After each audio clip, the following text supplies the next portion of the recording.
Okay, that looks good. I'm back. All we need is to have the people coming back.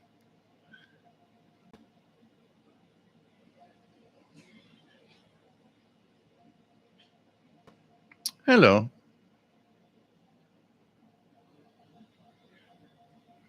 I had to completely restart the stream. I think what I did is when I looked for a cable to punch the audio through my radio into the console, I accidentally bumped the USB cable and it wouldn't come back unless I restarted. So it's the way it works. Sorry, guys. So I'm hearing Morse code once again, 10167. The Moscow, Russia number station is there, 10167. J Projects, nice to have you here. Trust and P, nice to have you here. Tassovi, nice to have you here. Danny Shortwave and Radio DX, nice to have you here. Retro Recap UK, nice to have you here. So nice to have all of you. And they'll be back. We'll see that counter go up slowly in the live show.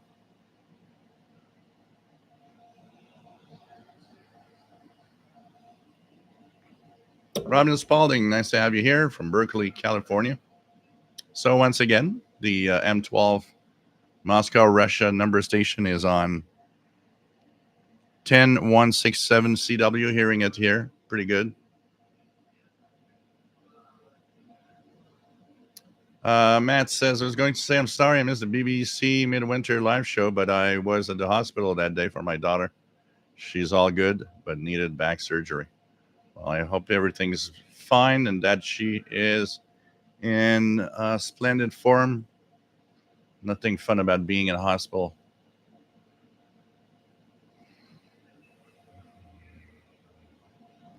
She's the one who left Paul's a cat every time he makes an appearance.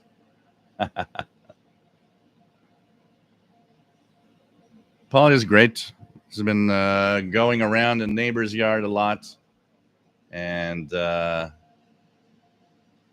he's like the new neighbors don't cut their grass, so the grass is so high that Paul can go and sleep in it, and you barely notice that he's in there.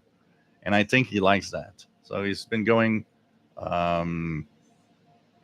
I think he's going there all the time for that. He loves, and the neighbors love him, so it's kind of cool. I actually saw a rabbit today, which is the first time ever that I've seen that here.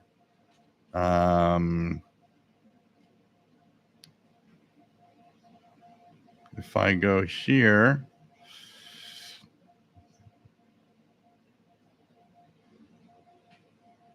just check it out here. The picture. So I get up, I get up and I go and I look at the backyard. And at first, I think it's a cat. I've never seen a rabbit in the backyard here ever. And so take a picture and here it is. It's like a white-tailed rabbit. So it's like, okay, that's interesting. First time ever. And of course, not counting the other creature of the night that I have, which is skunks. I don't know if I got one here. Took this one with a big flashlight that I have. Of course, there was a skunk the other night, which was there also. It's pretty. So, anyways, it was the first time ever I'd seen a rabbit around here. I mean, it's crazy. Yeah, we have raccoons too. I've seen raccoons. I don't know if I have the picture. There was a family of raccoons the other day, and here's what I mean when I say this is before it was. It's even higher now But this is Paul the cat sleeping in the neighbor's yard among the very tall grass. So, you know. So, anyways, that I guess that means there's a lot of stuff around here. So, yeah, it was pretty cool to see a rabbit. It was the first time ever. We do have foxes, but they don't come up to here. The way that the city is divided, there's we're kind of too far in, and they're not up to here. But if I go past the main highway that is about north of me, maybe I don't know, 25 minutes walking distance, half an hour walking distance. That highway kind of separates the city, so the foxes are on the other side, and they haven't come up to his ear this side. But on the other side, they actually tell the city tells everybody if you got a cat, you better check on him and keep him inside because it could be dangerous for cats. So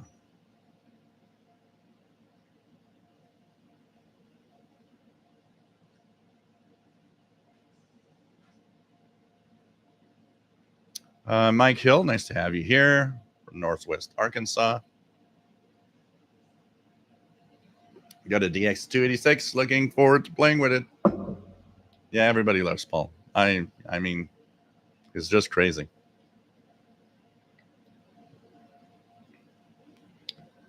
Back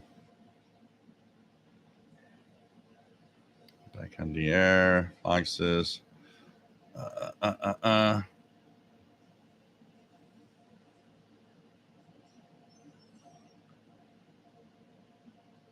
So J Projects. Just get here.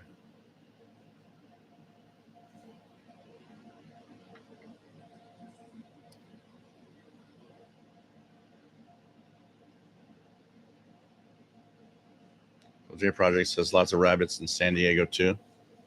It's the first time in 24 years I had never seen a rabbit here.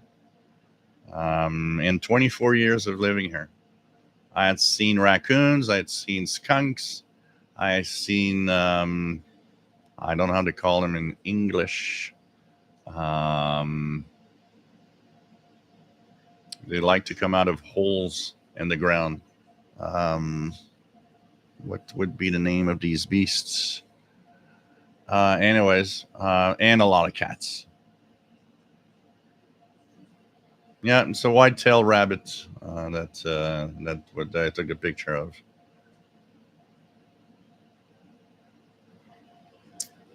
And what else do we have? Jasmine, what was the reason for the audio dropout? I think when I wanted to, because I had a cable that went from the console to the radio, and I took it out for some reason because I needed one, and it was the quickest one that I could find.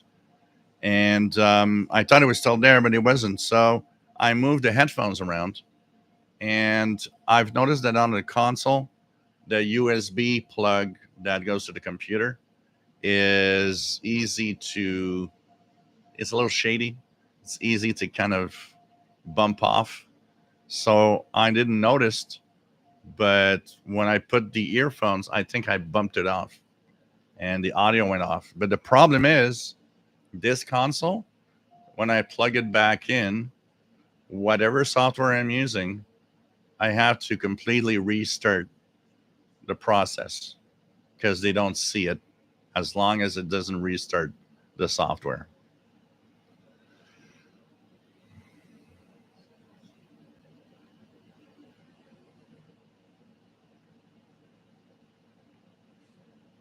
That's the thing is the Russians were upset at me for giving out the frequencies.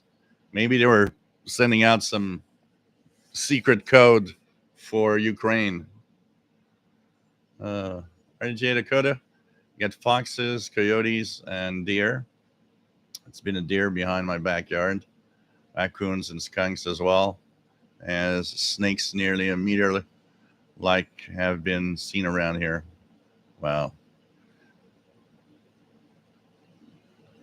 Danny shortwave, we have possums, skunks, and of course raccoons. I think in like in Montreal, like in big cities, I think the three main dominant rodents of any kind is rats, raccoons, and skunks. That's what we see the most. Um,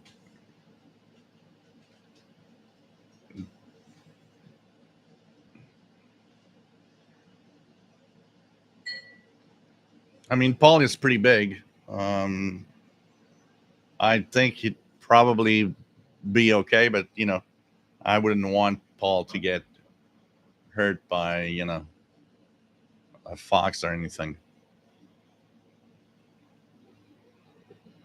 On the east side of the city, when you're on the east end, um, people see deer.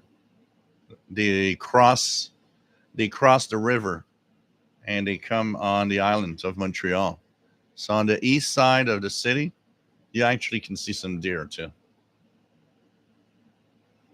Savage Beast, nice to have you here. London 1965 7. Um, Nice to have you on board. Had a rabbit in the backyard, enchanting. Uh,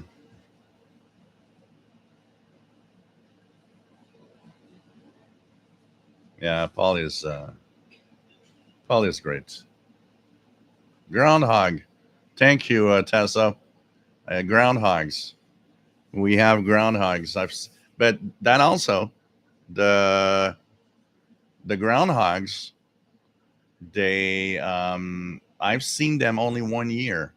I've seen them in when there was still a chicken coop that was in the neighbor's yard, and it was an abandoned. There were no more chickens there, but it was an abandoned chicken coop, and that's where Mignon, the other cat that used to come here that died this in January, she would hide in the chicken coop before she started coming over here when it got cold in winter. And last year they took out the chicken coop because they were selling the house. And before they started taking it off, I had noticed that there were groundhogs that were coming out of holes on the side of the chicken coop. But since they took off the chicken coop, I haven't seen them anymore, so I don't know where they are.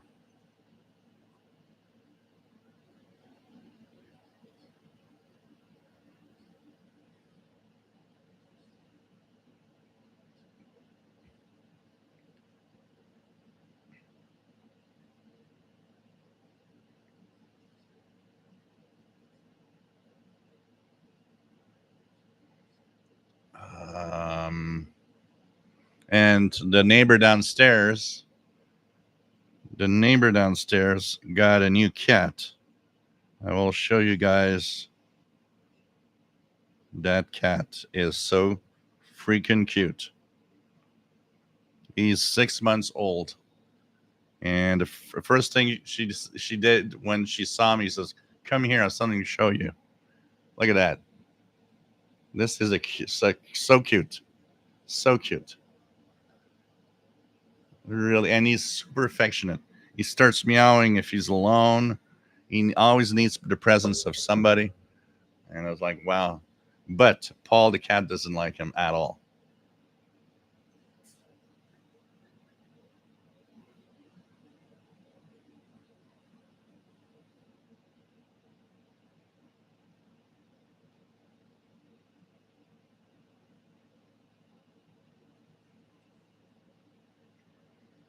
And a cat lady in The Simpsons. Yeah, c'est des marmottes, Jean Arrache, but I think that's a groundhog in English. Let me just check the translation. We'll have the correct answer. So, Mahmut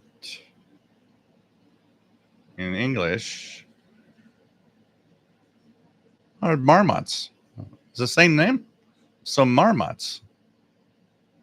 I didn't even know that the name was the same. So, marmots? That's interesting.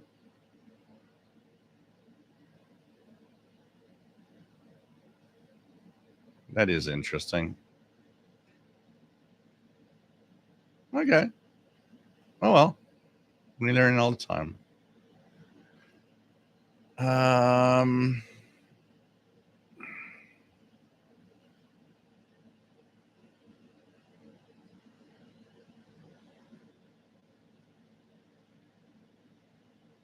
I was jammed by Friedrich.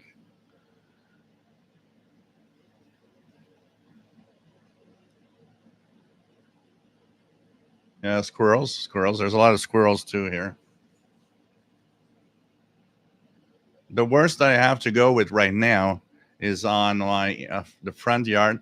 I don't know what happened this year, but there's like a bunch of pigeons, and for some reason, two of them have decided that they like my air conditioning and want to try to do a nest under it. And I'm like, no, I don't want to have pigeons here. So I put a piece of wood that goes under the air conditioning that I can move from the inside. So if I see that they are too interested, I just move the wood and they just fly away. But I don't want to have pigeons on my air conditioning. Marvin Mutz, nice to have you on board from the Japan Islands. And says, I'm studying digital carrier modulation techniques out here in my remote island. Cool. Nice to have you here.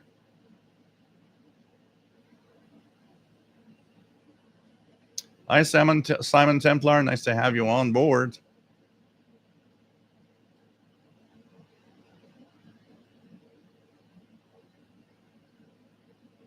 Pew Pew Le Pew. You know, the funniest thing is that the funniest thing is that a couple of years back we had a reversed skunk. You have a picture somewhere. It was a white skunk with a black bar. It was so weird. RJ Dakota, maybe you're getting trouble for that rendering of Moscow Nights. Sheila, nice to have you here from Belleville, Ontario. Tasso, try to coming to New York. Well, apparently Montreal is in the same thing. There's actually a story this week on the northeast end of the island of Montreal. There was a pipe that pretty much blew up in the street with a water pipe, and there was so much water that it actually made all the rats come out. And now the people that live in that vicinity are saying that they need help. There's too many rats. So when we had a big flood here in 1987 on July 14th, I still remember. It's the kind of thing you can't forget.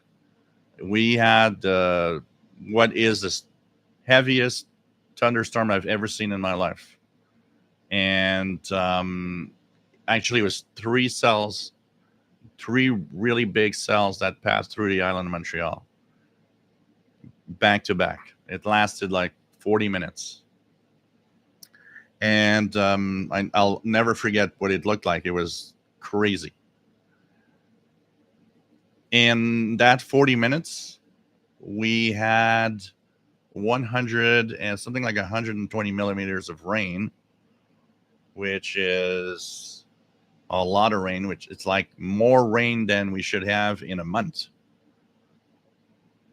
And so everything was like flooded everywhere. The park where I went to school, I mean, it was a big lake. and the highways everywhere. Yeah, I mean, it was the rivers. It's like everybody was stuck, and the number of basements that were flooded was crazy.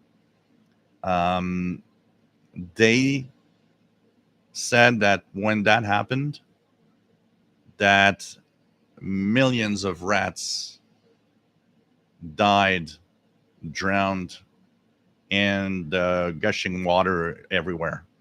And they said that for quite a while after that, the city had a lot less rats than before. And they said it's because tons of them died drowning. That's crazy.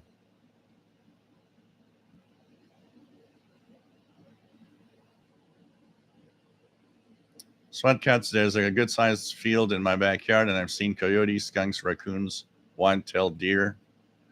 Matt says that means we have to encourage Joe to sign out with Moscow Nights tonight.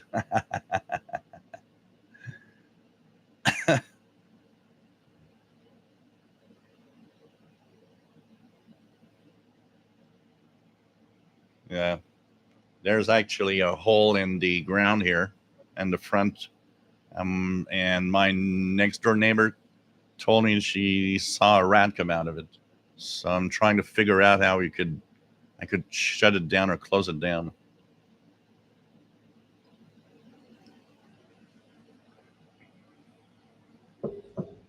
Oh yeah, I know.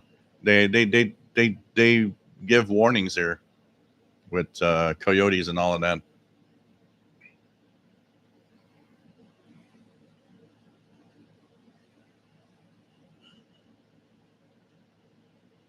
Marvin Mod says cats rule here, and they kill the chickens and fight over territory. Everyone is feral here. Jasmine says when we went to the city about it, they told her she and a neighbor had to go after the coyote. It's not their responsibility. Yeah, they do. Here, when I cross the highway, there's a big park that is a they used to it was a garbage dump basically for years. It started with it being a quarry, and when the quarry stopped, they had the fantastic idea that hey, there's a big hole, let's dump all our garbage in there. And of course, then there was a lot of fight with the people living near it that said no, it's disgusting, it smells bad, and we don't want that in the middle of the city. So they finally stopped the dumping of all the garbage, and they've decided to create a park over it. So slowly, everything is being transformed into a big park. They're planting trees everywhere, and they even have pipes going through it. So they put kind of a mesh underground. They have pipes going everywhere, and the pipes get all the gases that are created by that all the garbage underground, and that gas is used to produce electricity.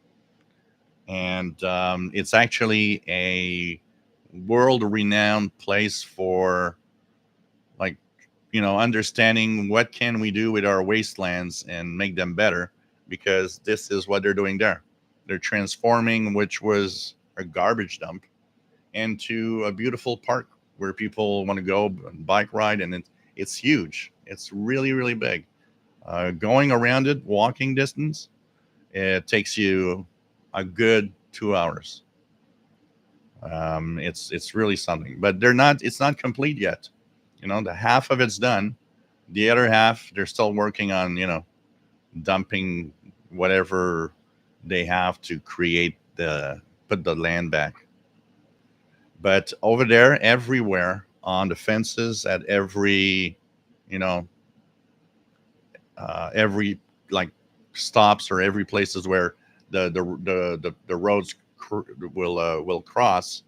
There's a little a little something saying, look, don't worry because here you could see maybe coyotes, and they usually hide, but they're telling everybody like keep your pets close, and make sure that you are aware that it's possible that might see a coyote.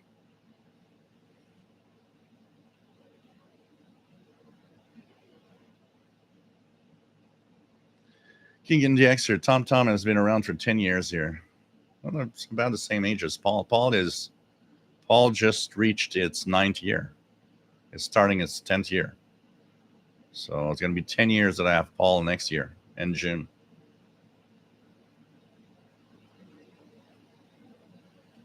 Oh, that's for sure, Jasmine. Something horrible. I was watching on YouTube the other day um, cats and dogs that were left outside, and that coyotes and wild animals just came in, and man, it's just horrible. And it's all security cams. One of the cats was able to save his life because he had his claws. He actually was able to climb up to the top of the front balcony where the coyote couldn't go. If it wasn't for that, oh man, that cat was gone.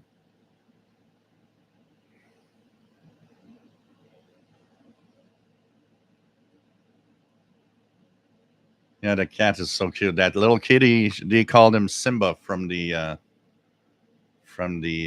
Lion King movie. He's extremely cute.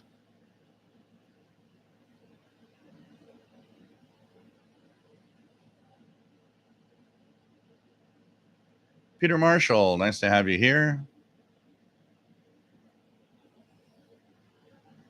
Francis Moore, Paul's jealous of his beauty.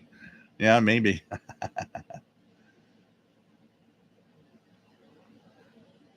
Yeah, Penny C. Cats don't always get well and get along with another cat. It's like when we had the other cat here, Mignon. He would tolerate, but it was not perfect.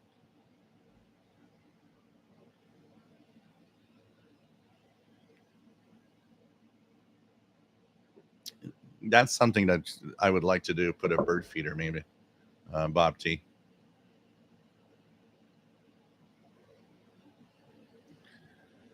I found that I can still get WHCP at all times in one specific spot in the house on the Texan PL 606. It fades out and back in at the ragged edge of the receiver's sensitivity. Yeah, we have the same tradition here, Tassovi. There's a Canadian groundhog for that.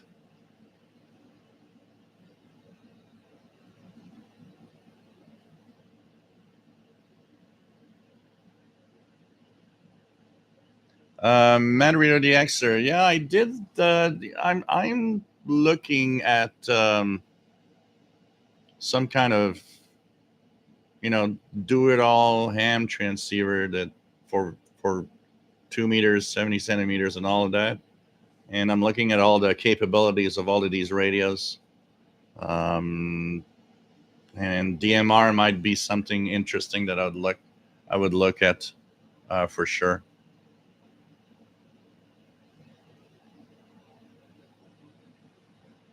That could be an interesting thing. Definitely at some point. Because right now I'm very happy because I don't use, I don't go above 6 meters pretty much. So, um, so I'm okay with the Yaesu FT65, which is an amazing little transceiver. But definitely, I'm looking forward to maybe something a lot more, um, you know, a bigger evolution with a lot of technology in it. Shane Flowers, how are you doing today? I catch your live streams from time to time, and just got a cheap MLA loop from Walmart. Hooked it up to my RTL SDRV4 and can't believe the difference it made on shortwave and medium wave reception. Yeah, it's definitely a miracle little antenna when you are set up just right. If it isn't too noisy that even that antenna can't do its job, honestly, It's it's crazy the difference you can have in a city, especially in very noisy environments. So yeah, it's not a miracle antenna doesn't work for everyone, but when it works, it works. I can tell you that.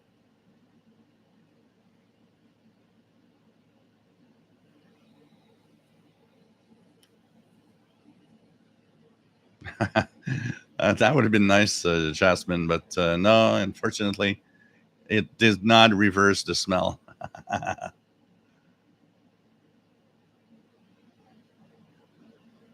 What else do we have?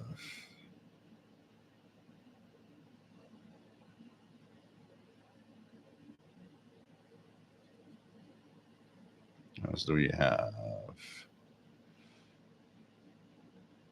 KW61. Where's a pipe piper when you need them?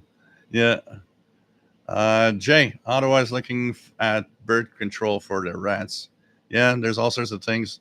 Here, it's like one of the things they did for a long time for the raccoons. They were throwing them by plane or helicopter or something. They were throwing them some treats that had medicine to prevent the raccoons from getting rabies because it was getting out of control.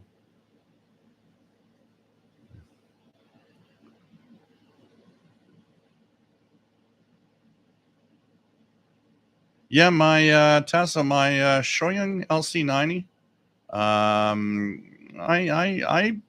I say when I use it, I'm 60% shortwave, 40% internet radio. So talking about that, there's going to be a firmware update coming soon for the Shoyung radio. They're testing they're testing out the version 4.6 because right now on my radio I've got version 4.5, which improved it a lot. I mean, it removed all the little birdies on shortwave, and I mean this thing is great, but it still needs work. And they actually asked me to send in as much detail as possible about single sideband. Apparently, they don't understand what I mean when I talk about single sideband is no good, because unless you're already perfect on the frequency, trying to fine tune it is impossible. So I explained it the best that I could, and I even offered them to send a video showing how it's done on a radio where it works well and how it's done on the Shoyung, showing that it doesn't work well. So I'm hoping they fix single sideband. At least they're asking questions. Then they want to fix as many things. They are going to make improvements on searching for internet radio stations. They are going to open up more stations will be able to be accessed, because right now it's kind of a limit of, if you have a category, it's a limit of 100. And they were surprised. They thought it was not, it was more than that. So now they're going to open it up. I think the guy said that the limit would be moved to 1,000. So if you're searching for stuff, you'll have a lot more choice. Um, and so I hope the search is going to be better, because the internet radio part, finding anything is impossible. It's like, if you want to hear a specific something from some country or whatever, and you know the name of the service, unless it's easily accessible directly from the menu, oh man, forget it. You're never going to find it. So I hope that helps. It's definitely something I want to be better. On the shortwave side, if they can fix single sideband, uh, I will redo a review with 4.6. And if they fix single sideband, and if internet search of stations gets better, also they say that they're going to fix some of the things like the radio when it's streaming can sometimes lock. Now, I've never seen an internet radio that doesn't lock at some point. Even my St. Gian WFR 32 locks from time to time. I have to unplug and plug it back to restart. But they're trying to fix that to make it more reliable. And if all of that is fixed decently, the Shoyang LC90 definitely would become suddenly a pretty good radio. So, this is cool. If they fix, for my part, if they fix single sideband, now we've got a great radio. It's sensitive and all. The only problem that it still has, the only fault it has is it is easy to overload. External antennas are not, they easily overload this radio. But even the telescopic only sometimes does. But still, sensitive and pretty decent. Let's hope that they do make it better and make it more interesting. One thing also that I want to mention, this coming Saturday, there's an event that's always a lot of fun. It's called Night of Nights, and it is an event that is once a year. So it's from the Maritime Radio Historical Society, and they will have July 12th, 2024, a Night of Nights event where you can listen to different frequencies that are going to be reactivated with the different frequencies, old transmitters and antennas that haven't been used or are still there, but old stuff. So there's different frequencies. I'm going to share with you guys the Night of Nights 25 information, which is here. So copy, and let's put this here, and here. Now, I'm not sure yet, but it's possible that I might do a little short live show to go with the event next Friday. So it is the Night of Nights. There will be a ham station, K6 KPH. Stations that will be operating are KPH and KFS. And you can have special QSL card from them.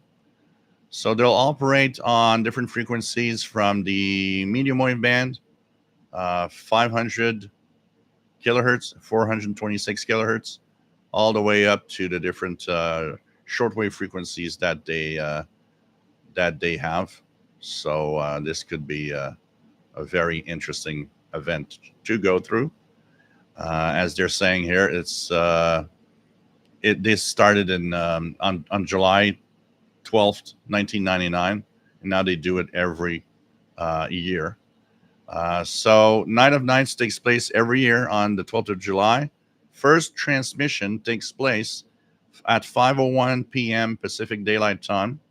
That is 01 Zulu, July 13th. And so they say, as we pick up the thread and carry on with the traditions of maritime radio communications. Transmitters at the Bolinas site will be keyed remotely by operators at the receive site at Point Reyes, California. So they will be operating, and we'll be checking that out. So there could be a special event, a special live show, just going through the frequencies, seeing what we could hear. And if you're good at Morse code, well, K6 KPH will be operating on the HF bands also to commemorate the event. And I think this is going to be a lot of fun. So we'll be checking that out. And hope you can check it out and hear the different stations, the maritime stations, reactivated for that event. Have a great dinner, Paul.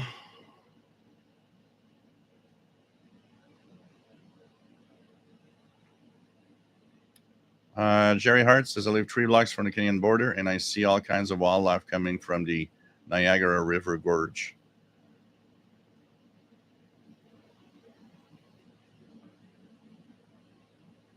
So I don't know if the audio was off when I was mentioning that. I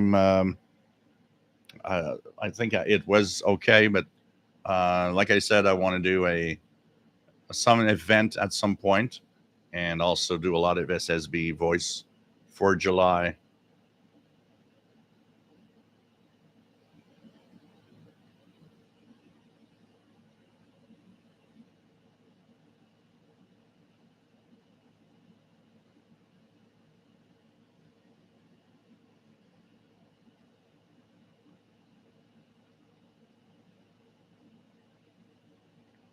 And that's always something, sweat cuts, when you have, I think of Mignon, and it's like, you know, I miss her. She was a great cat. David Jill, remember when Paul joined you from the neighbor? Seems it was yesterday. Time flies. Yeah, we were. I remember I was doing something radio, and we had a chat room or something, and Paul just showed up, and it was like, wow, you know, Paul the cat is just great. And I mean, he had adopted me from the start. You know, he had that day. He decided that I was the guy.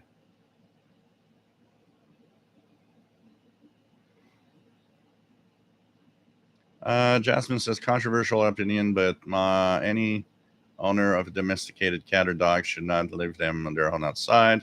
But I've bred them to not be able to fight wild animals. Yeah, the I would have preferred to have, like, Paul the cat being an indoor cat personally. But once they've tasted the I'm going outside in that world, it's impossible to reverse that. But I do agree that you shouldn't leave dogs or cats alone outside. It's something that sometimes I think of every time Paul goes away for a few hours. It's like, where are you? But at least here, it's not too much of a problem. I've seen him with skunks. I've seen him with raccoons. They just look like they're good friends. So it's not too bad.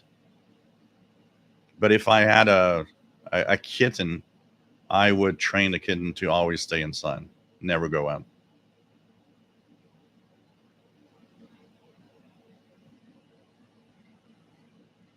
Vortex 07, I'm moving, so I took all of my HF antennas down. How should I set up my shortwave antenna? It is 25 feet and will be indoors for now. Sky loop around the room, L shape, half going up a wall, across. I think the first thing you should look at is where it's the least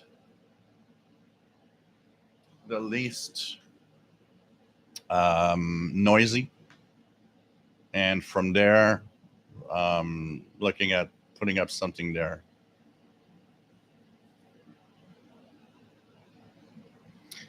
Yeah, I still remember, too, Rook Tim, when somebody showed me a Walmart page and said, like, they're selling an MLA30 at Walmart. I am so surprised that they are selling stuff like that.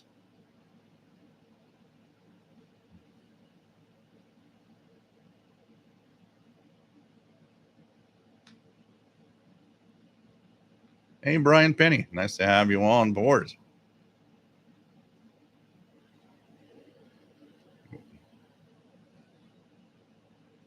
So I'll just put it here. If you want to participate in the next Zoom meeting, which will be only in September, by the way, from now to September, you can actually donate to the channel, either through the super chat here, through a video that you've seen, And there's the PayPal, which is the best place for donations. And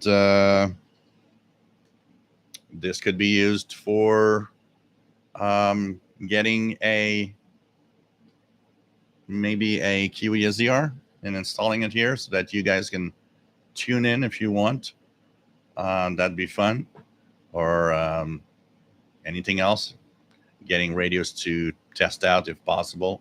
I try to get them from the manufacturer now, but if I can't, of course, purchasing it is the other option. So all of that goes into buying radios and having reviews for you guys. So think about it. PayPal is the best option because it is a small fee that they take. YouTube does take 30% of whatever donation is given. So thanks for donations. I saw somebody giving a donation earlier. Thank you so much. Yeah, well, Jasmine, it's something that if it just they gave me a radio that I don't have to pay that would have cost me 400 or 500 bucks Canadian. So I'm okay with that. If they could make the radio better. Shane Flowers, I don't think it would work for me, being that I am in the city, South Bend, Indiana.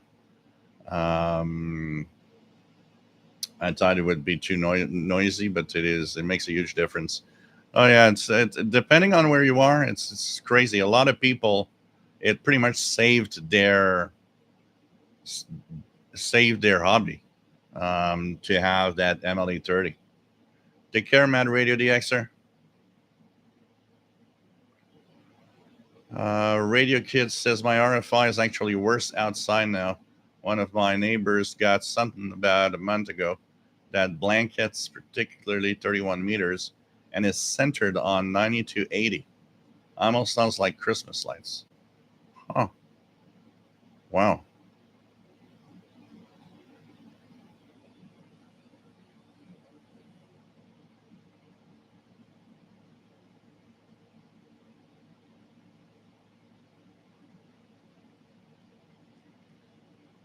Dirk Boone, nice to have you here.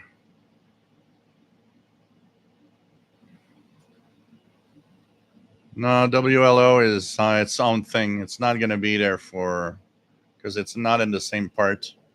But still, WLO is still heard. I've not checked it in a little while, but it has been received not that long ago. I saw somebody hearing something.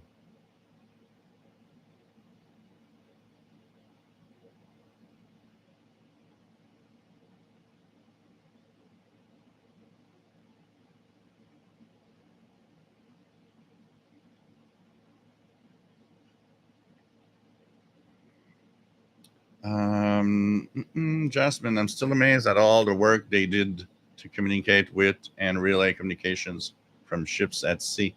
I saw a video on YouTube about KPH. Yep.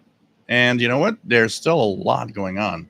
I was searching for my utility column in the messenger and looked at all the maritime stations that are on HF everywhere around the world. Virtually every country that has an ocean or some really big um, lakes and stuff like that have HF capabilities, and they do have stations monitoring. One of them that I was looking at last month was Greenland and all the Nordic countries, like Norway, Sweden, Finland. They all have HF marine capabilities and use them every day.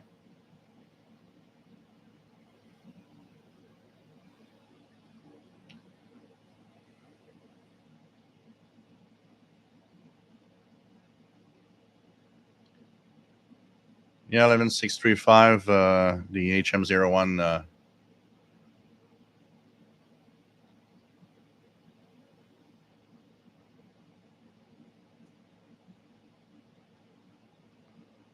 So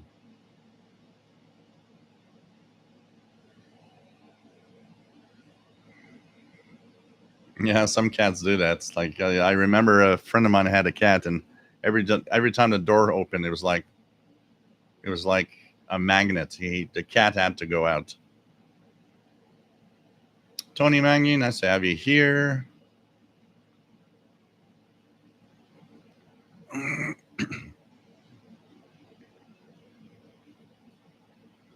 Tony Magnus says, greeting, Joel, and everyone from Ireland. Just gone 11 p.m. here.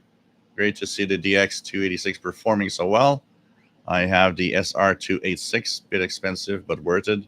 It's brilliant on medium wave with telescopic AM combo. Keegan DXer says, my cats are outdoors most of the time.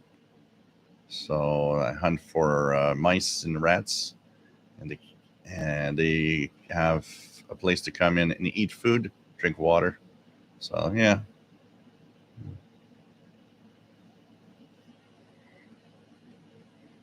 Danny Shortwave Radio DX says Walmart website does sell all types of radios, including shortwave.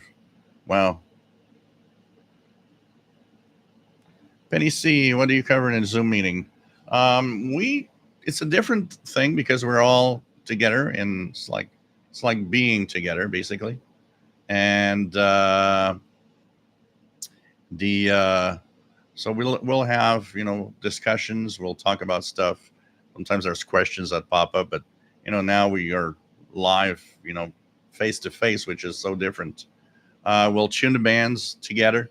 I often tell everybody to put your radios, have your radios with you, because we're going to tune around and listen to what we have.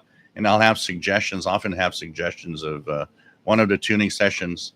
And I was aware that we had people, somebody from Japan and somebody from a few people from Europe, and plus the people here. So I would give suggestions of stations, different suggestions, depending on where you live, so that everybody had something to listen to. Because if I said, well, in the East Coast, we're going to hear Radio Romania, well, I knew that, okay, well, it's not going to make it to the Japan Islands, or it's not. So I would give several different suggestions so that we could cover and everybody would be happy. All sorts of things like that. It's kind of a fun little thing. And it's always cool. And it's cool to meet people more than just having a chat room.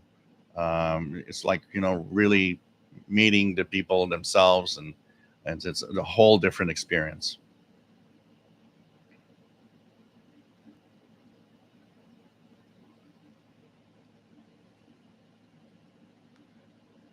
The next Zoom will be in September. I'm taking July and August off. So mid-September-ish will be the next Zoom. So it's not going to happen tomorrow.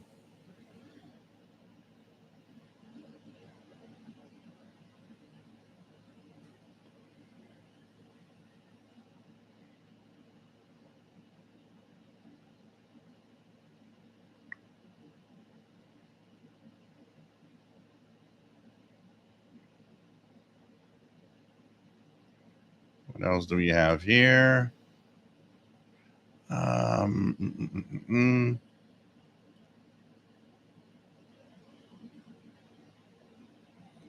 I don't monitor 2182 much here because of the very high noise on that frequency range.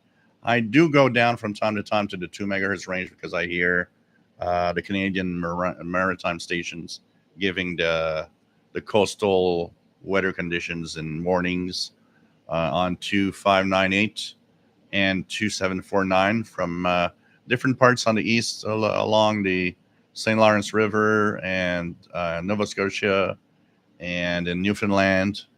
But I've not actively monitored 2182. Actually, could be an interesting experiment to check out 2182. Like leave it for an evening or two and see what's there. Capella 2132. Nice to have you on board from south of Montreal. Nice to have you here, Donald.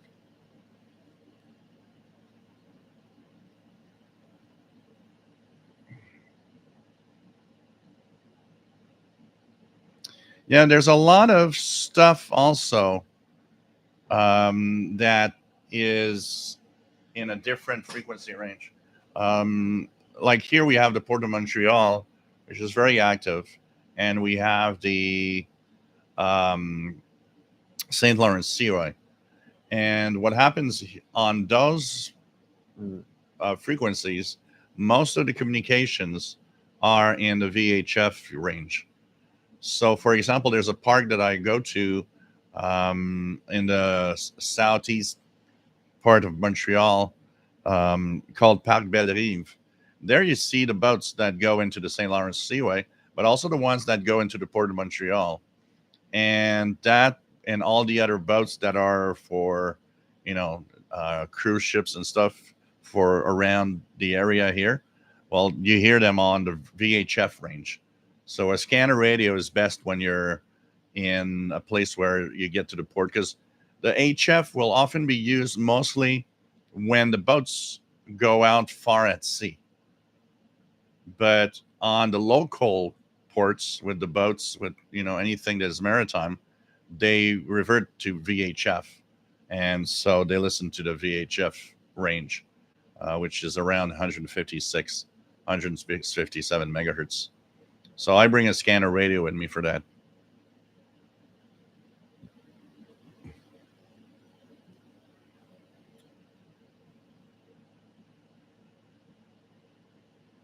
There will be a live show, Matt. There in August, early August, we will have the monthly live show on August the 3rd, actually, which is the next live show. So put that on your calendars. Saturday, August 3rd will be the next live show. But the Zoom meeting will only be in September.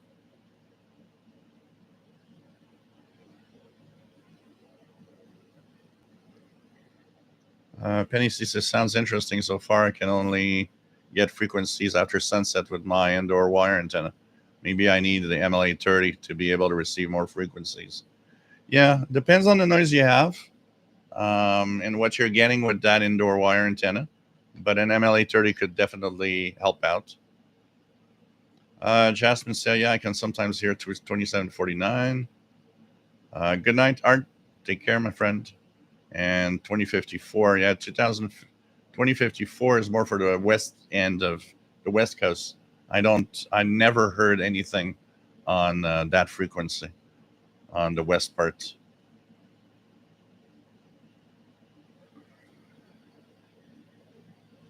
Shortwave archive. Do you think there will be a day where former broadcasters would revive their shortwave service? It would all depend on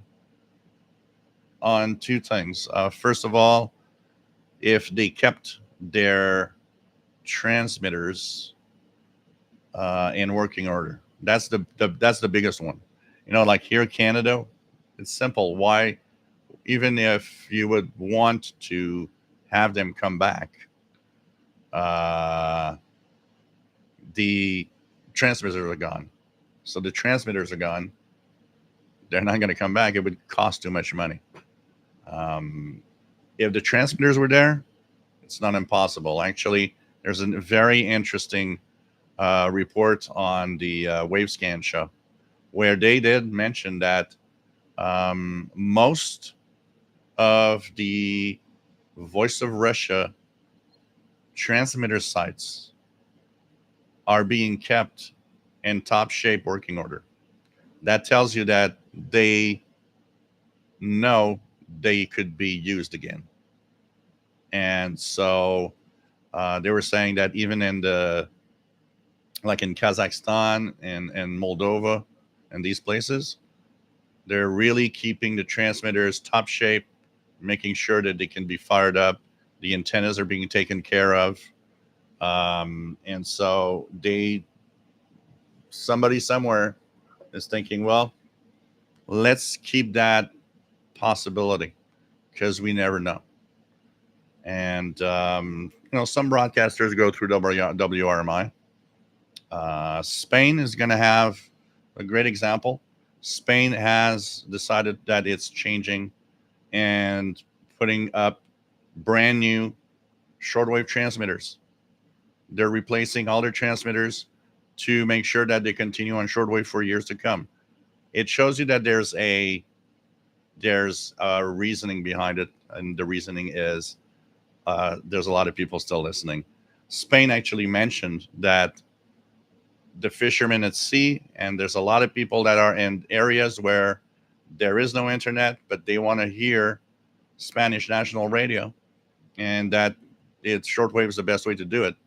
So that is one of the things, and it's kind of cool that they're keeping a North American service also at the same time.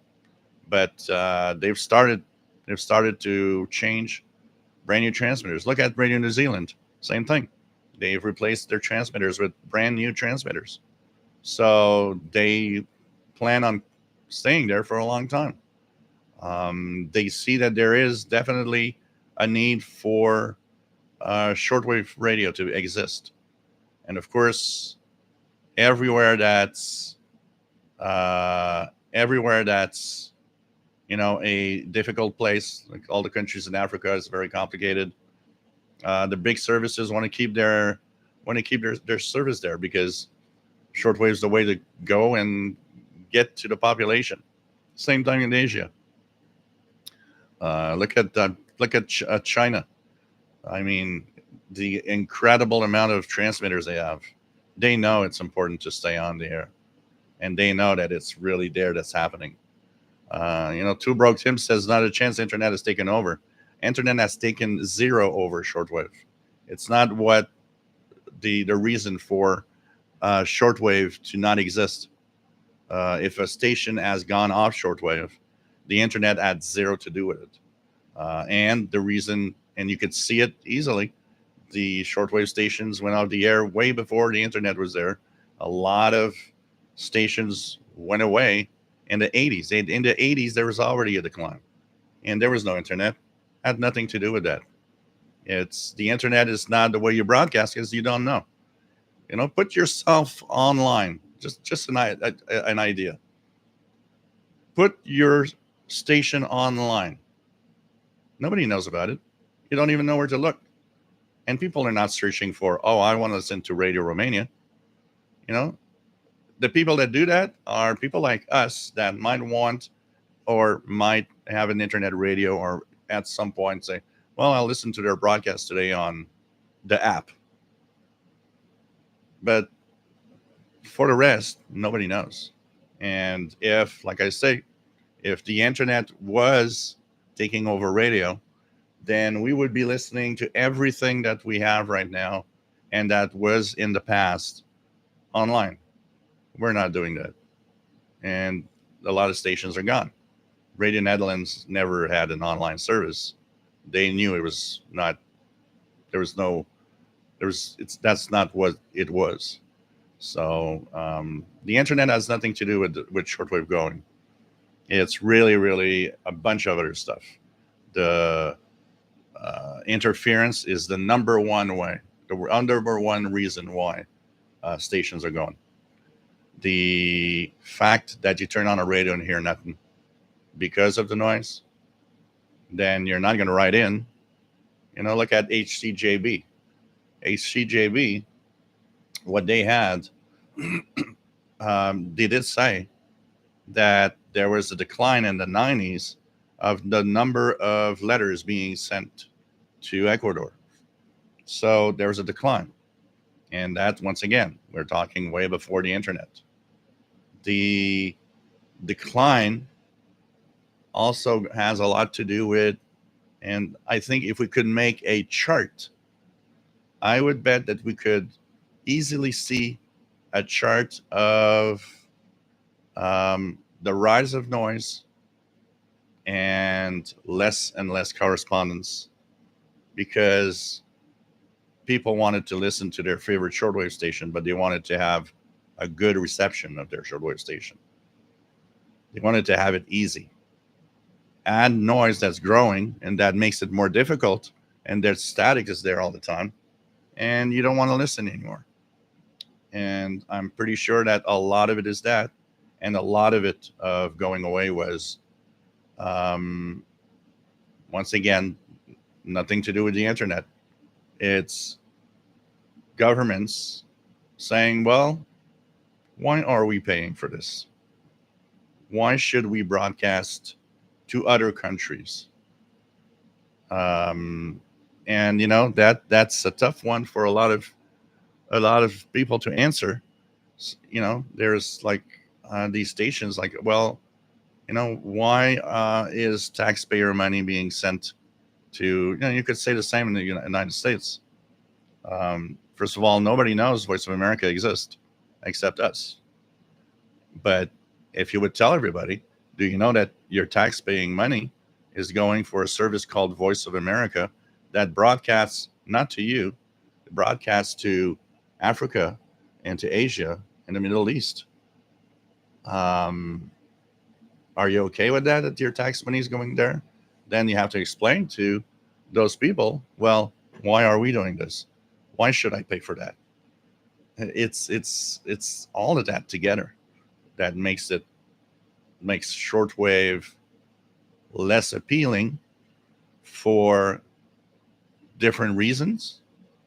And also, you have to face the fact that, why did we need shortwave a lot more in the past?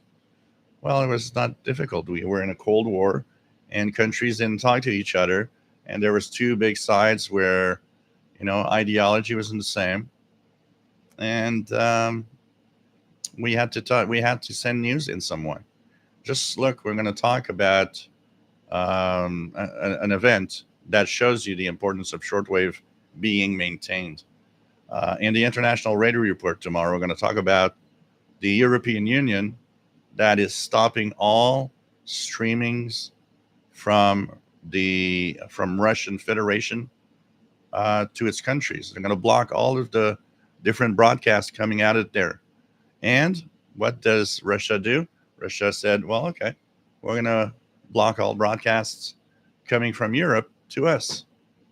So that internet is useless because all of that isn't there. It's blocked. We need shortwave and we need powerful medium wave transmitters for that to go through. So there needs to be, and there will always be, a shortwave service at different parts of the world for different things. It is something that is needed. Take care, Jerry Hart.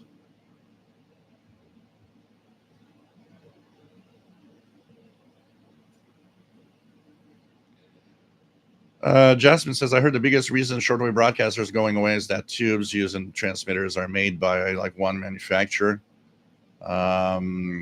It's look, there are new transmitters available all the time. There are manufacturers that make them.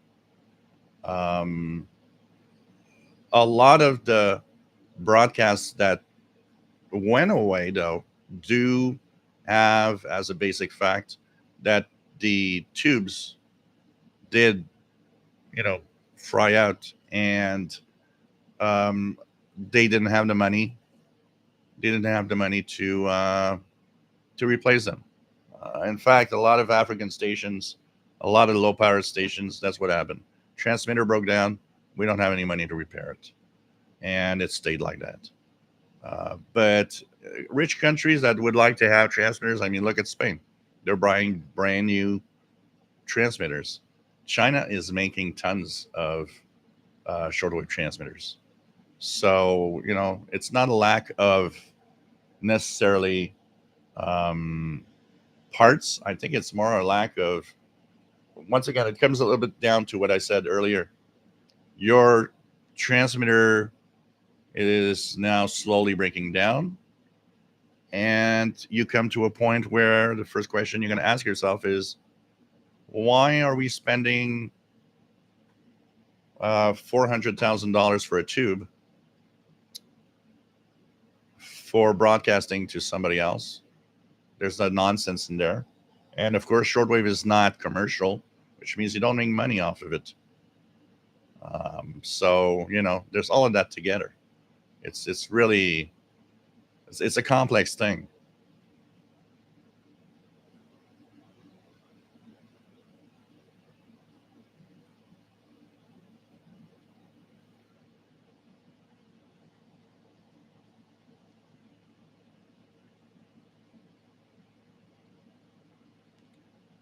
What else we have?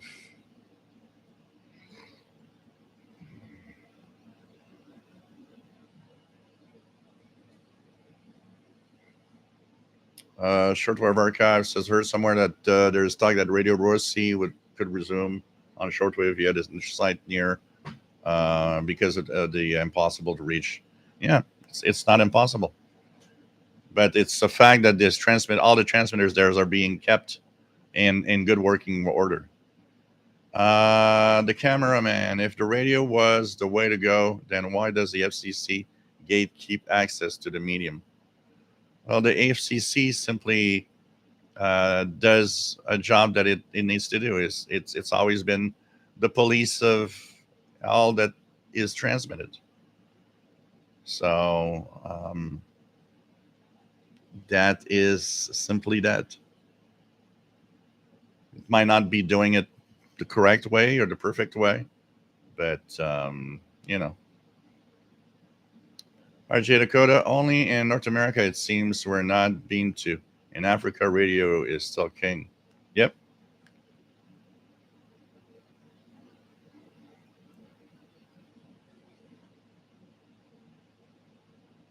Sweatcats, one thing that I noticed about transmitters, the only thing that can kill a transmitter is a collection of dust.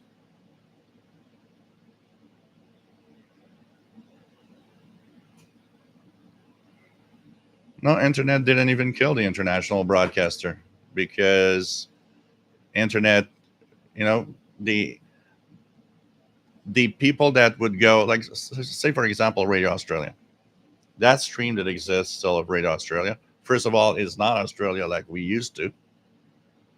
Radio Australia back in the day was a way better service that was intended for an audience, an international audience. Um, but I can bet you there's not a lot of people listening to that stream. It's because we know it exists, because we know, it's there, and a lot of the countries around the world are having, online services. It's like, here, you guys can listen to the CBC if you want. It sure ain't Radio Canada International, and the way the content is delivered and what it is. Um, but there's an online presence.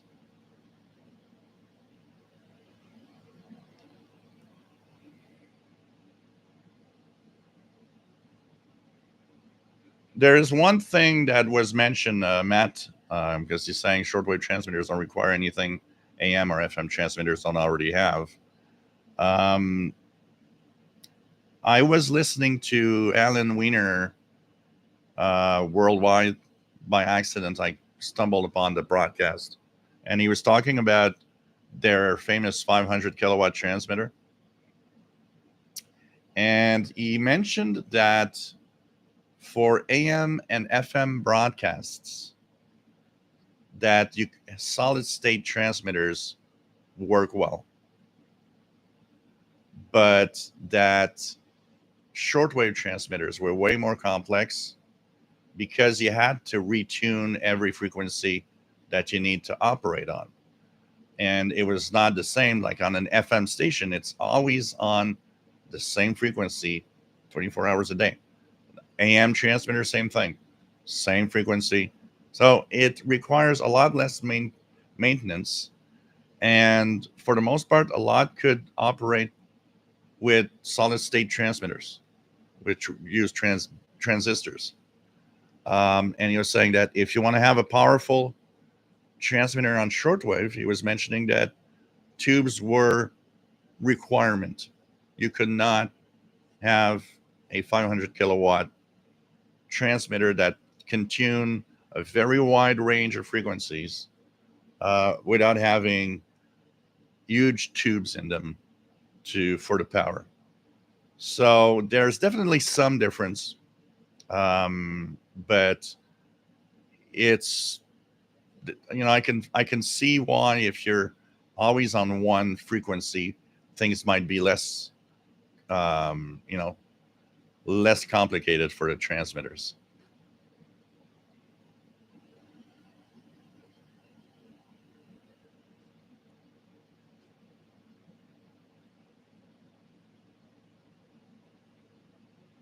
Well, the problem, Jasmine, is that even if there would look at Finland also, there's what, 4 or 5 new little low powered radio stations that popped up there. We don't have that here. Um, at the point where we are now, I think the only thing that would, you know, work is if let's say I put up a shortwave transmitter in the province of Quebec and start doing some programming. It will appeal to the hobbyist, and to us, it'll be, oh, cool, something new to listen to. Um, but it won't bring back anybody. The lack of content is now gone too far because of stations not broadcasting to North America, or simply totally gone from, not just the airwaves, they just don't exist even on the internet. If that would be the case, we would have had a flood of people saying, oh, well, now the thing is, I'm going to listen to Radio Australia through shortwave, through the internet. Sorry. Do you know anybody that does that? You knew a lot of people that did it listening to shortwave. But once we lose those, which is easy to get with just a little portable radio, it's like the shift doesn't go. People aren't going to the internet to listen to those streams. Some of us will, like I did with the little portable radio. But for the most part, you just lost the listener. He's going to do something else. He's going to listen to something else. And today, you won't bring back anybody for the simple reason, and I get that comment so often. Um, a user is going to buy a portable. He's going to say, I've used it for 2 days. And all I hear is static, or here in North America, Brother Stare or Jesus stations. And he's going to be like, well, this isn't what I thought it was. Of course, because there's almost no more broadcasters towards us. And that's the problem. So kind of reversing all of that is impossible. So,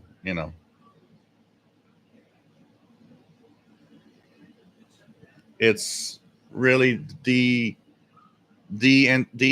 stations disappearing from shortwave. It's really the politics changing. It's really the money not there. What do you shut down when you're looking for? Oh, I need a little money in my budget now this year. What do you think the government does? Oh, that shortwave thing. Why are we spending $50 million on that? We could scoop up that 50 million and do something else with it.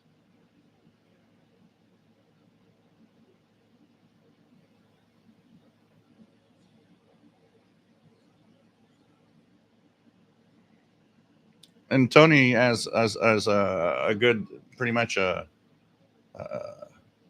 good comment that I also share, where the internet is a junkyard of radio stations where they all go to get lost among hundreds of thousands of other stations.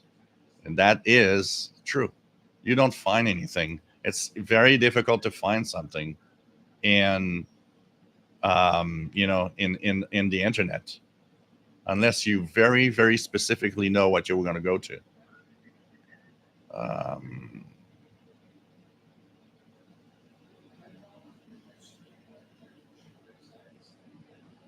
and the noise, like Vortex says, the noise is getting worse and worse. You know, this might happen too like in some places and around the world where shortwave is still big. If they modernize in any way, their noise is going to get worse. Then once again, they'll be also the victim of that. But noise is really the number one killer of our hobby and of all of it.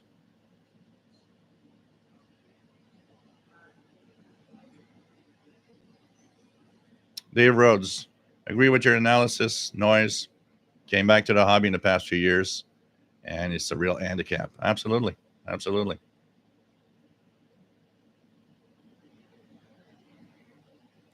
All right, 491. China gets through the noise, no problem, because they broadcast for those that are getting their broadcast, they're broadcasting to you. It's one of the services that still targets different areas. But like here in North America, I don't even know what frequency where China is I can hear. I mean, I'm not talking about you know, the jammers and stuff or the Chinese language CRI. I'm talking of, are they still broadcasting to North America? I haven't. I need to check a schedule.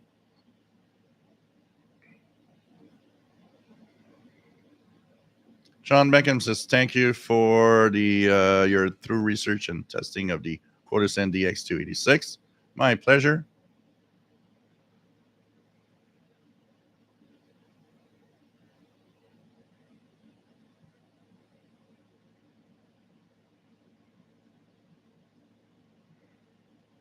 Well, a lot of these stations, like Bangladesh Bitar, a lot of these stations also is the budgets are very tight for fixing things. Swatcat says, I said before, noise pollution is what drives shortwave less appealing. Same with light pollution is for amateur astronomers. I can bet you that because you got to go 100 miles of a city to watch a decent sky, there's a lot less people doing astronomy today than than people did astronomy back in the 70s. I'm sure there's a decline. And I'm sure the decline goes with the light pollution making it, here in the city. I've been doing a little test. I see the Big Dipper um, from my back balcony. I've been comparing how well I see it month and year after year since I live here.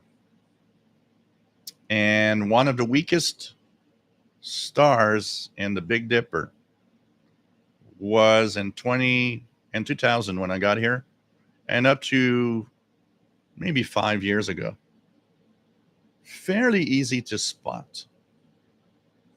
And I noticed in the last 6 months, I've been looking and I've been noticing that I have a very hard time spotting it now. What does that do? That means that my light pollution slowly has crept up. And the noise floor on our radios is doing the same thing. And when you have too much noise, I'm the tough guy that continued the hobby and that do live shows like this. But don't forget that when I turn on the radio sometimes and I'd like to listen to something here and I can't, even I will sometimes do I might as well shut down the radio. And it has nothing to do with the internet. It purely has something to do with I'm tired, sucks, too much noise. And then you got to go away. You can hear tons of things if you're in the middle of nowhere. It shows that there's signals out there, but Like the noise is just too crazy. So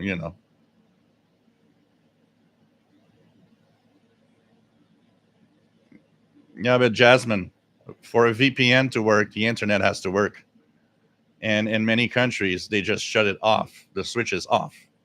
A VPN doesn't work without internet, and that's what's happening in many countries.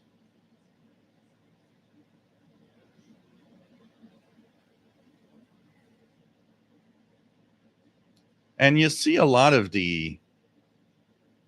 um, of the way things are. Even when I started the hobby in '82, 42 years ago. Next month, it's going to be 42 years. Everything in the hobby of radio and shortwave seemed to be a lot more interesting and kind of a lot more focused everywhere except North America. We had stuff in North America, we had a lot of stations to listen to.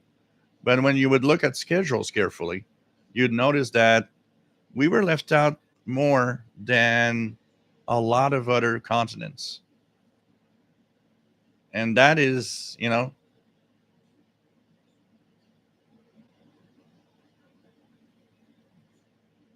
that is something that's not been like, North America's decline was first because it was already less um, serviced by stations.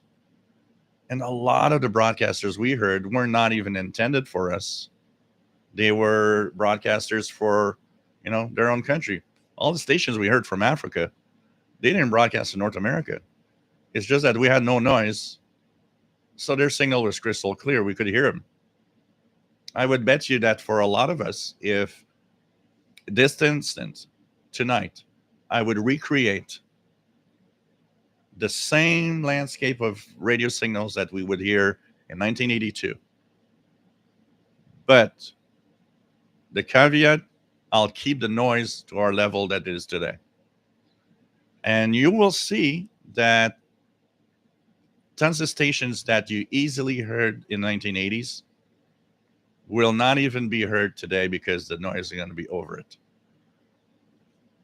That's we got to understand. To Rook Tim, why listen to a broadcaster's noisy signal over the air when you can hear it clear on your smartphone? They're not. If they don't hear it over the air, they're not going to listen to it, and that's it. They're not even going to use their smartphone.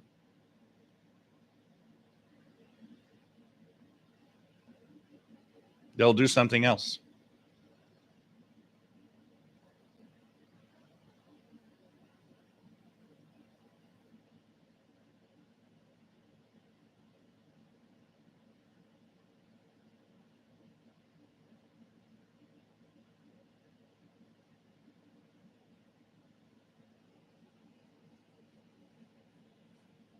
Yeah, time flies. Time does fly, definitely.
Oh no, China has no lack of technology for shortwave to sell, and the fact that shortwave exists and is definitely still a popular thing is all the new radios coming out.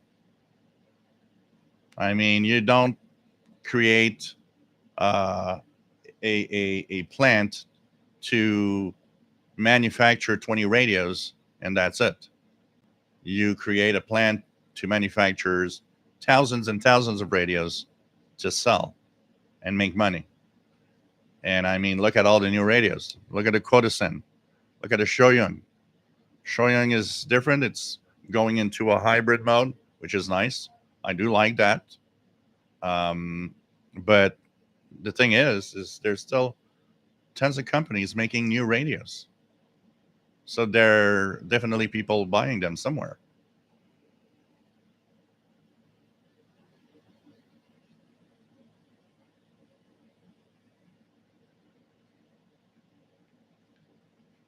Well, even that, Jasmine, will not kill shortwave because, once again, internet is internet and it's different. Um, and for direct to mobile phone satellite internet, they better bring down that price to a really cheap one because people aren't going to pay for the prices that are now. And it won't change anything. It's not even going to impact shortwave because I'll say it again and again. The internet has nothing to do with shortwave going away.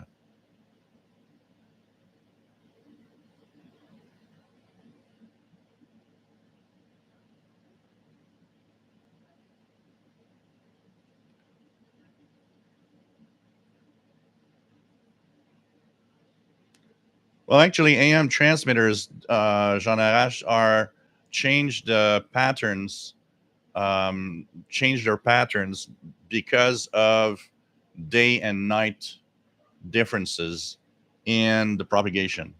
But that doesn't isn't it's just switching to a different antenna, and that's all.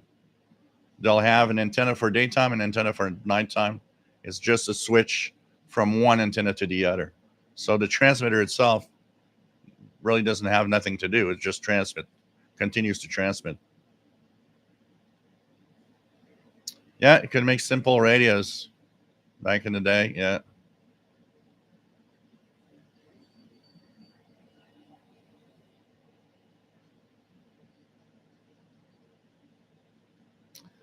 Yeah, Radio Australia gone. There's a lot of stations that are gone there. Like, wow, just crazy when you think about it.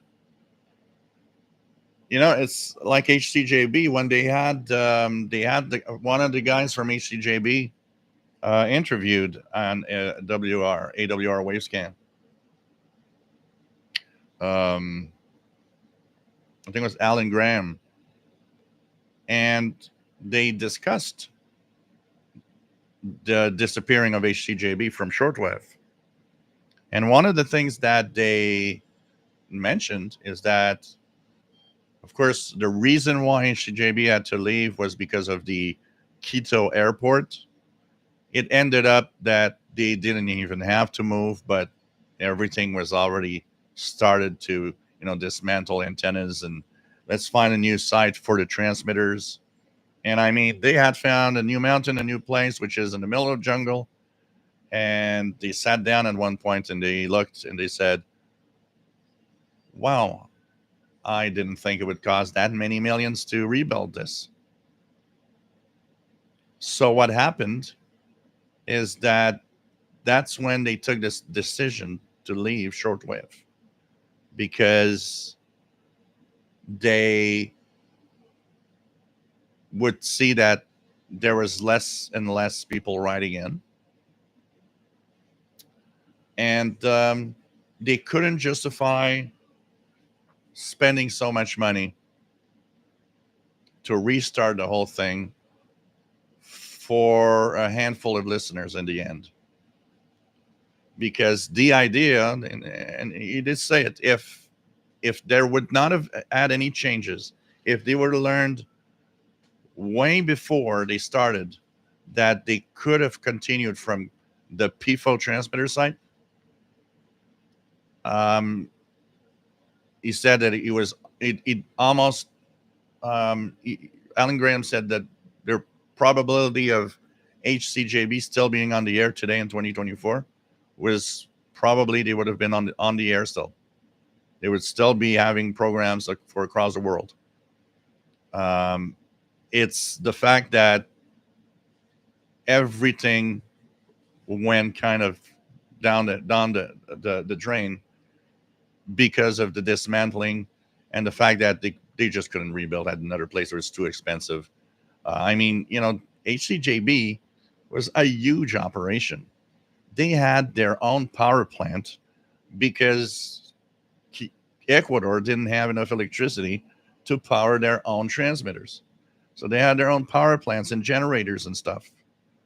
But he said that he was convinced that if all of that was not needed and they could have stayed on the PFO site, that we would still have HCJB today on shortwave.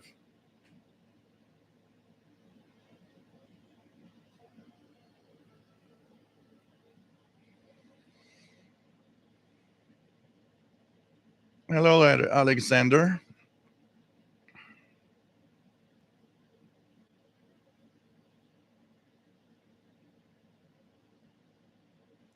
Shelly, nice to have you here from Pennsylvania.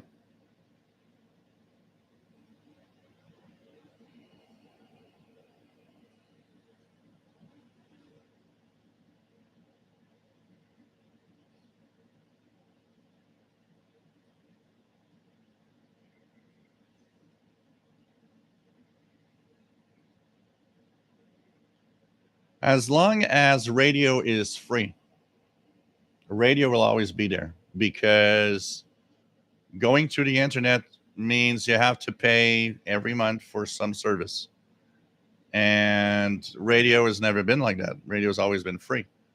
And if another example of everything should be going to the internet, then in Europe, why are they doing DAB and all of that? They should have just said, well, let's listen to our streaming. And that's it. You end it there, you know?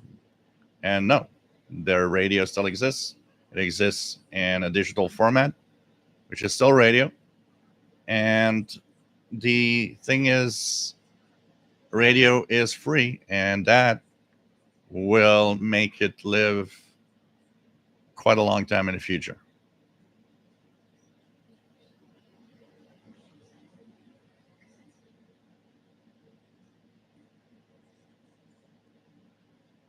$6105 at this time is I don't even know if I have. Am I hearing something on 65? Because in the evening it's NHK Radio Japan.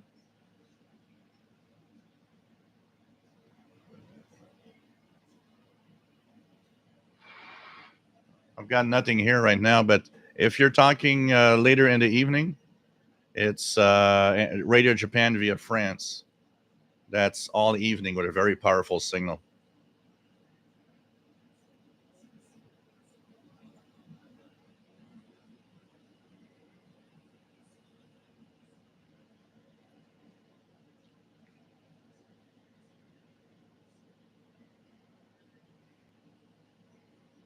Yeah, and Jasmine, we have to remember that there's two kinds of radio people. There's the people that listen to radio for information, for news, or for music, um, and that doesn't cost anything, and that will continue because of that.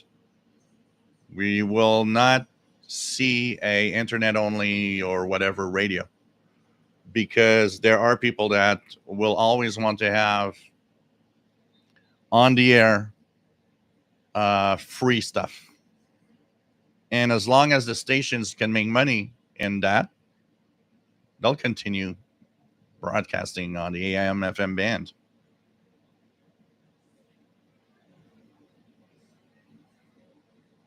Capella 2132 has got an LC90 and he loves it. Vortex is why is Parks on the Air so popular? I think it's not because Parks on the Air is fun. It's because people have a reason to operate in remote areas. Then they discovered that operating portable equals more signals, less noise. Definitely. Definitely. K6YYL, Ham Radio Lady. Nice to have you here.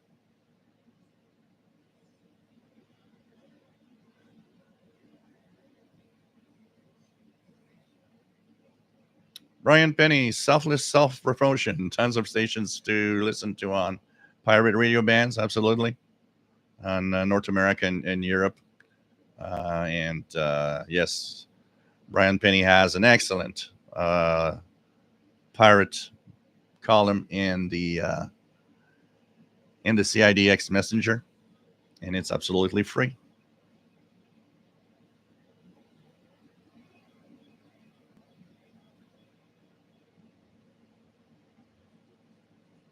The internet is never going to be free. It costs a fortune to maintain, so it will never be nearly free. That is something that I can tell you will not happen.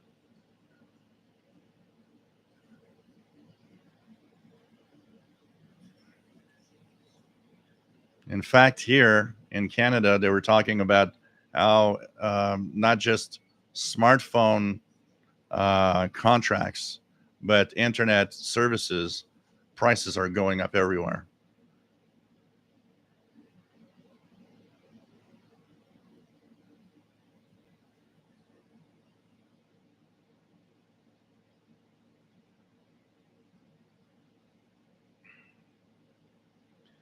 Jean says if radio needed to be free to exist, XM Sirius would not exist. But that's a different thing. That's a niche market for people that want catered content. It's not the same. There's a lot of people that don't pay for that. There are people that do when they want specific content. Sirius XM brings you a catered content, something that pleases you, that you like, compared to general radio, which is you get what you get. So that's why people are paying Sirius XM, because you're getting something catered for what you love. So you'll have shows, you'll have programming that is way different, and it's not the standard radio.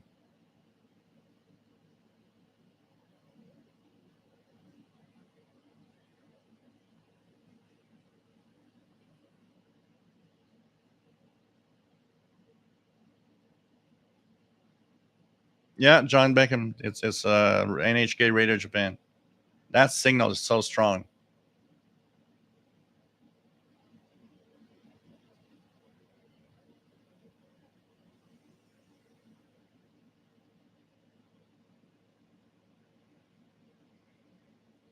Yeah, but still, the closing of the FM analog, at least, um, you still have radio. It's just that it's moving it to digital broadcasting. But it does force people to buy new radios.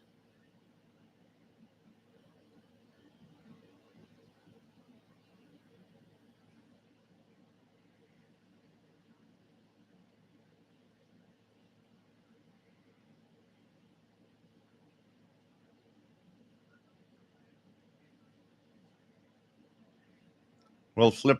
We'll flip a coin, Jasmine.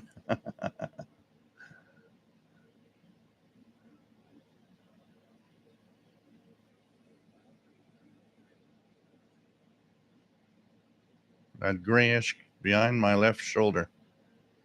But which one?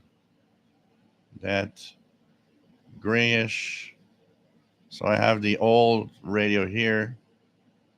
My my right shoulder is here. So there's the brown Westinghouse International tube radio.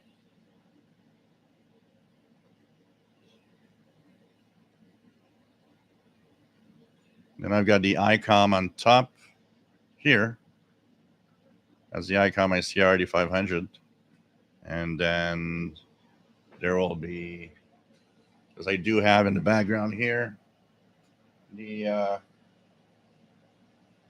I need to make videos again. This is the old Grunding from 1969.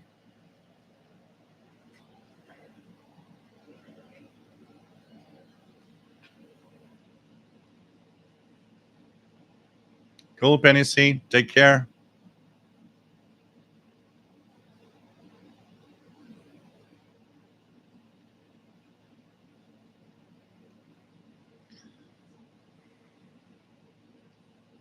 The best, anyways, is to, you know, enjoy what we have and continue DXing. You know, Metalunar, did you ever come across shortwave radios made to be mounted in cars? Or if any cars ever came with shortwave capabilities from the factory? Not here. In Europe, it's a thing. In Europe, there was a thing about that. Um, but it's not something that I've seen here ever.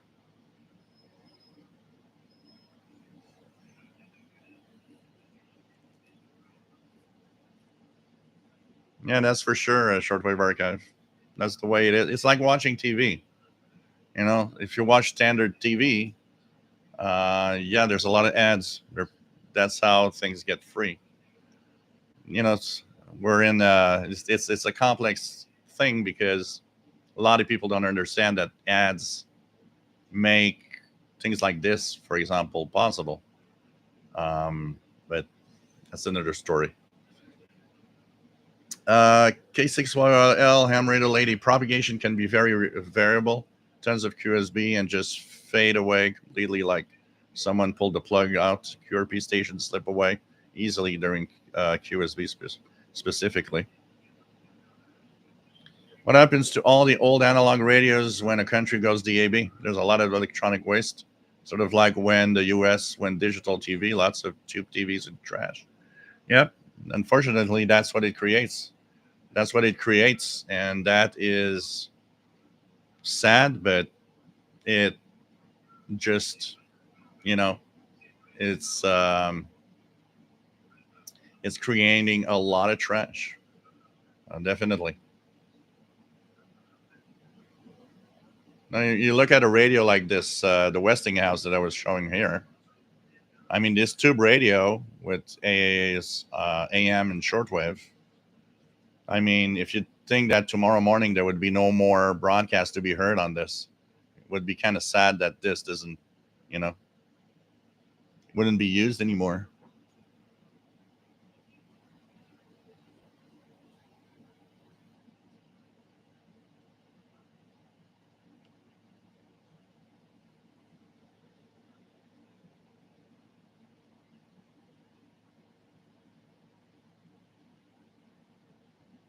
Oh, it's cool and it works great. I love it.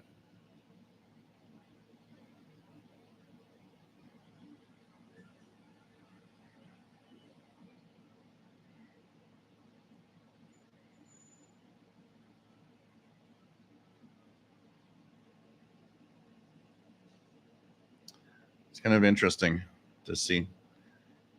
One thing for sure is that things move on and technology move on, and there's we need to adapt, and we'll see we'll see what the future brings. But I'm sure that shortwave will be there in 100 years, and your good old AM FM band um, depends. What could happen is doing what Europe is doing, deciding that, oh well, we're taking all the stations on AM and we're having a new digital band, and you need a new radio for it. You know, so we'll see what happens with that. So hey guys, we've been on for a little more than 3 hours, except for the little problem that we had in part one. Um, I want to thank you all for being here. I will remind everybody that there's a possibility that I'll be live for a little while for the Night of Nights. I will be, of course, telling everybody in advance, and we'll be able to check that out and see if we can hear those maritime stations. That would be Friday evening, around 0 UTC, July 13th. So we'll be checking that out. I'll, of course, be letting you guys know if all of that happens, and we'll be checking out the the live show. So by popular request, let me just get here. Try not to break anything with the sound.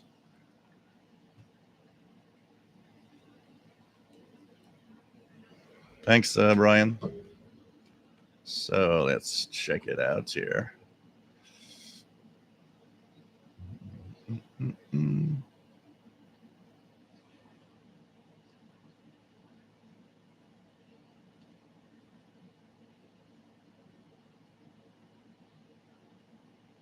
So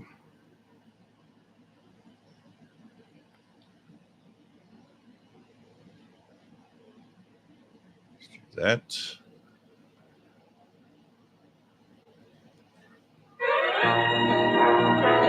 There we go, guys.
Love you all, guys.